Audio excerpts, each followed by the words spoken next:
हमारा कुटुंब गरीब होकर भी घर की वातावरण प्रगतिशील सुशिक्षित कुटुंब जैसा था।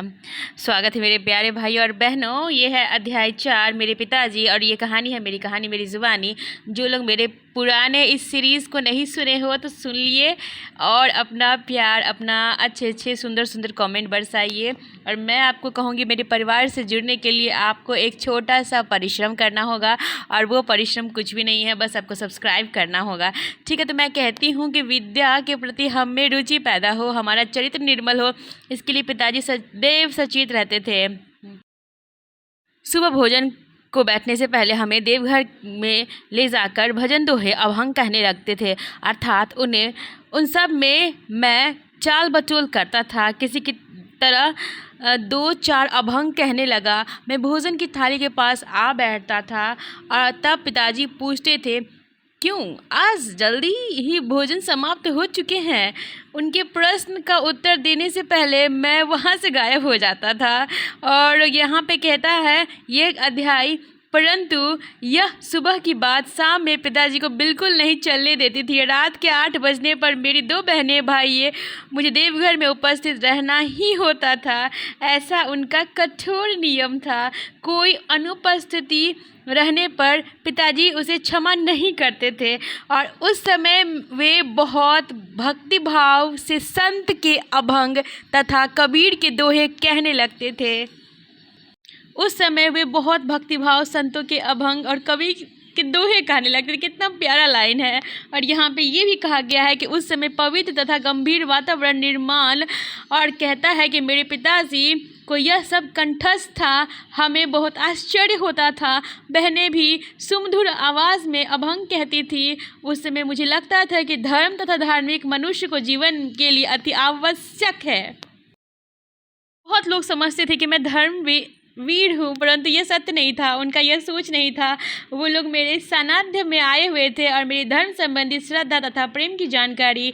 मुझे ढोंग बिल्कुल पसंद नहीं था। जिस धर्म के मनुष्य के पासवी वृत्ति दूर नहीं करती थी वह धर्म निरुपयोगी। यह मेरा मत था कि विचार प्रगतिशील है। और यहाँ पे ये भी कहा गया है कि इसका श्रेय मेरे पिताजी के धार्मिक प्रवृत्ति को जाता है, जिन्होंने बचपन से ही मेरा मन भक्ति मार्ग का बीज बोया है। पिताजी ने रामायण महाभारत आदि ग्रंथ पढ़ावा लिए गए थे। रामायण महाभारत पढ़ने पर हम जबरदस्ती वो क्या करते थे और यह पूछने कि किसी की हिम्मत नहीं होती थी कि ये क्यों पढ़ने को कहा जा रहा था।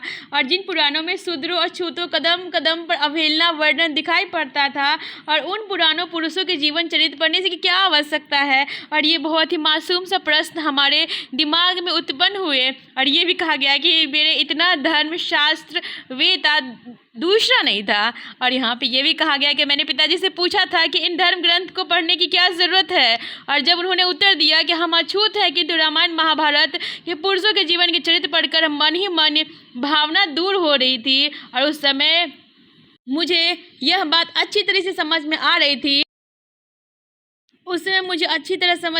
थी। परंतु भक्ति मार्ग से मनुष्य विभूति पूजक मूर्ति पूजक बनता था। यह बड़ा दोष है। इसी कारण भक्ति मार्ग यह राष्ट्र के लिए विधातक था।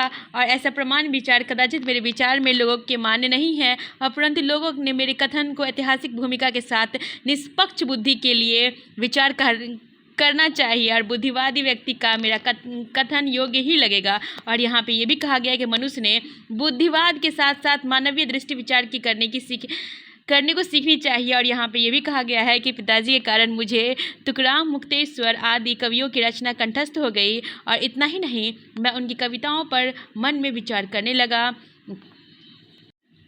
मुझे भाषा बहुत पसंद है और मैं अंग्रेजी अच्छी तरह से जानता हूँ।